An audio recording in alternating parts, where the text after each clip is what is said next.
तंत्र साधना चैनल में आप लोग का बहुत बहुत स्वागत है। तो दोस्तों, आज मैं अपने चैनल के माध्यम से आप लोगों को अघोर साधना के बारे में जानकारी दूंगा, चर्चा करूंगा। भगवान शिव का जीवित रूप होते हैं ये इंसान, और प्रसन्न होने पर कर देते हैं वारे न्यारे, लेकिन यदि ये नाराज हो गए, क्रोधित हो गए तो सर्वनाश निश्चित होता है। तो इस वीडियो पर अंत तक बने रहना, और यदि आप हमारे चैनल पर पहली बार आए हैं तो चैनल को सब्सक्राइब करके घंटी की बटन दबा लेना, ताकि हमारे सभी वीडियो आपको मिले, आप उससे लाभ उठाएं। तो धर्मग्रंथ के अनुसार भगवान शिव की दो तरीक़ों से साधना की जाती है। एक, भगवान शिव की सात्विक रूप से पूजा की जाती है, और दूसरी तामसिक रूप से पूजा की जाती है। हालांकि शिव की दोनों ही साधना में उनको प्रसन्न किया जाता है, लेकिन पूजा व आराधना की विधि अलग अलग होती है। सात्विक पूजा के अंतर्गत भगवान शिव को पूजा में फल फूल, जल, दूध, बेल पत्र, काला तिल, गंगा जल ये सब दिए अर्पित किया जाता है। वहीं तामसिक पूजा के अंतर्गत तंत्र मंत्र आदि से शिव को प्रसन्न किया जाता है। भगवान शिव को तंत्र शास्त्र का देवता माना जाता है, और वहीं शिव को अघोर पंथ के जन्मदाता भी कहा जाता है। तो अघोर पंथ भारत के प्राचीन धर्म शिव साधना से संबंधित है। अघोरियों को पृथ्वी पर शिव जी का जीवित रूप माना जाता है। भगवान शिव के 5 रूप हैं, जिनमें से एक रूप अघोर रूप है। सामान्य जन के बीच अघोरी बहुत ही जिज्ञासा का विषय होते हैं, लेकिन अघोरियों का जीवन जितना कठिन है उतना ही रहस्यमय भी है। अघोरियों की साधना विधि बहुत ही रहस्यमय मानी जाती है। उनकी अपनी अलग ही दुनिया और अपनी अलग जीवन शैली भी है। उनकी हर बात निराली होती है, जिन पर वो प्रसन्न हो जाते हैं उसे रंक से राजा बना देते हैं, लेकिन यदि वे नाराज हो गए तो इसका बहुत बड़ा बुरा प्रभाव पड़ता है। अघोरियों के बारे में माना जाता है कि वे बड़े ही रूखे स्वभाव के होते हैं, लेकिन अघोरियों के मन में जन कल्याण की भावना होती है। अघोरी यानी जो घोर नहीं हो, इनका स्वभाव काफ़ी सरल व सहज होता है। इनके मन में किसी के लिए कोई भेदभाव नहीं होता है। वे सभी जन के लिए सामान्य ही भाव रखते हैं, लेकिन ऐसा माना जाता है कि वे अपने मन के मालिक होते हैं। इसलिए यदि वे किसी पर मेहरबान हो जाएं तो उसके वारे न्यारे कर देते हैं, लेकिन अघोरियों का क्रोध काफ़ी विनाशकारी होता है। तभी कहा जाता है ना कि इनसे कभी ज़बरदस्ती नहीं करनी चाहिए। इनके विषय में यह भी जानकारी है कि यदि अगर किसी पर मेहरबान हो जाए तो अपनी सिद्धि का शुभ फल देते हैं, और सांसारिक माया से बहुत दूर रहते हैं। आमतौर पर अघोरी किसी से खुलकर बात नहीं करते। ये अपने आप में मग्न रहने वाले तांत्रिक होते हैं। समाज से दूर रहना इन्हें पसंद होता है। हिमालय की कठिन तराइयों में इनका वास ज़्यादा रहता है। इनके बारे में कहा जाता है कि इन्हें साक्षात शिव के दर्शन होते हैं, और जब तक इन्हें न छेड़ा जाए किसी का अहित नहीं करते। वह सड़े जीव का मांस भी उतना ही स्वाद लेकर खाते हैं जितना कि स्वादिष्ट पकवान को खाते हैं। अघोरी हर चीज़ में समान भाव रखते हैं। तो अघोरी शमशान घाट में 3 तरह की साधना करते हैं: शमशान साधना, शिव साधना, सौ साधना। ऐसी साधनाएं अक्सर तारापीठ के शमशान, कामाख्या पीठ के शमशान, त्र्यंबकेश्वर और उज्जैन के चक्रतीर्थ के शमशान में होती है। अघोरियों की रहस्यमयी दुनिया के साथ साथ शमशानों के बारे में जहाँ वे साधना करते हैं, यहाँ वे मुख्य रूप से अपनी साधना करते हैं, तो इनकी बहुत ही कुछ रोचक बातें हैं। अघोरी 3 तरह की साधना करते हैं: शिव, सौ व शमशान।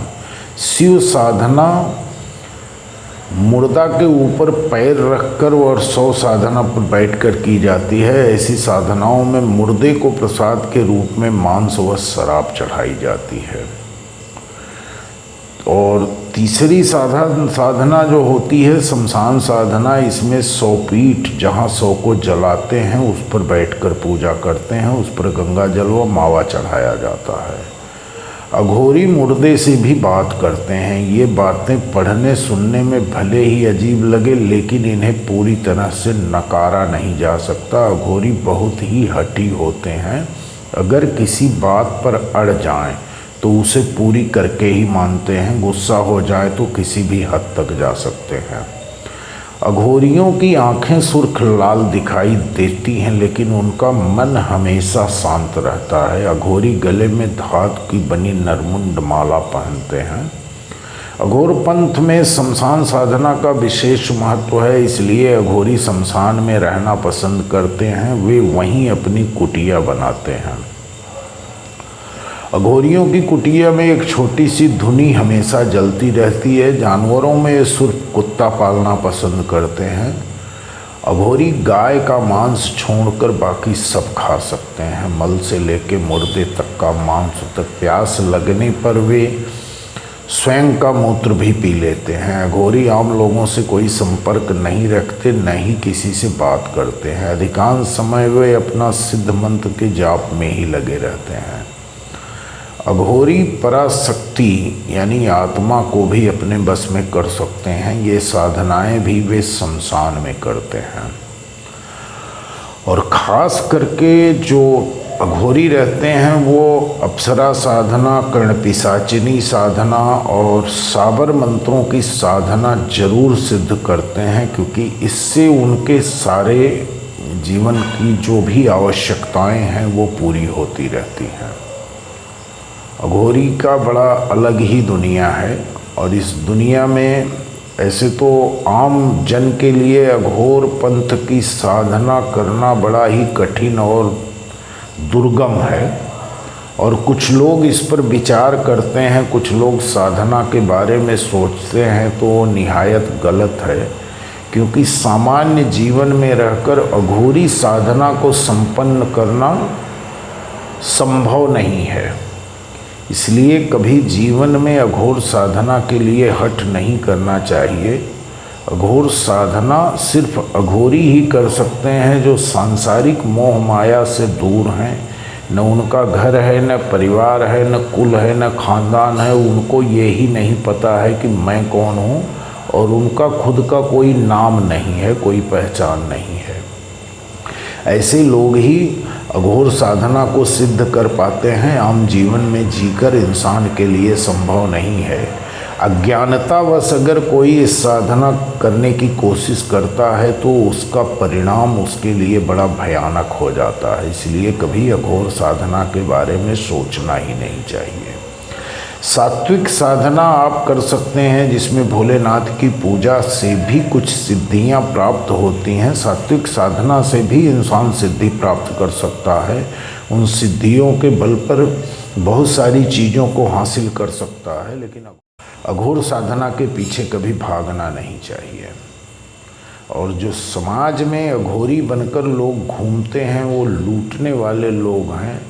साबर मंत्र की छोटी सी विद्या की जानकारी पर वो अलग अलग तरह की कला दिखाते हैं। फूल में खून बना देंगे, पत्थर में भगवान की मूर्ति बना देते हैं, किसी को कुछ भी मुट्ठी में बंद करके दे देंगे, कुछ और बनकर निकलेगा।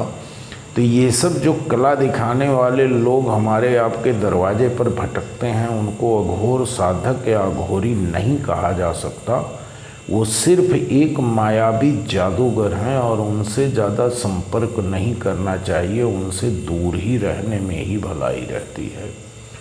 तो दोस्तों, इसी के साथ मैं अपना वीडियो समाप्त कर रहा हूँ। वीडियो पसंद आएगा तो एक लाइक, एक कमेंट करना, और चैनल पर हमारे पहली बार आए हो तो चैनल को सब्सक्राइब करके घंटी की बटन दबाकर ऑल सेलेक्ट करें, ताकि हमारे सभी वीडियो आपको मिलें और आप उस वीडियो से लाभ उठाएं।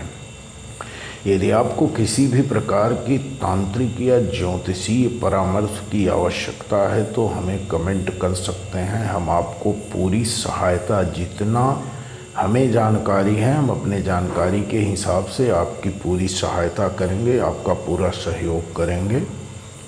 और इस चीज़ का हम किसी से कोई चार्ज नहीं लेते हैं। और किसी भी प्रकार की आपको सहायता चाहिए या किसी प्रकार की आपको तांत्रिक मदद चाहिए तो कमेंट ज़रूर करिए, हम आपकी सहायता करने के लिए तत्पर हैं। इसी के साथ मैं अपना वीडियो समाप्त कर रहा हूँ। धन्यवाद। जय माँ भद्रकाली।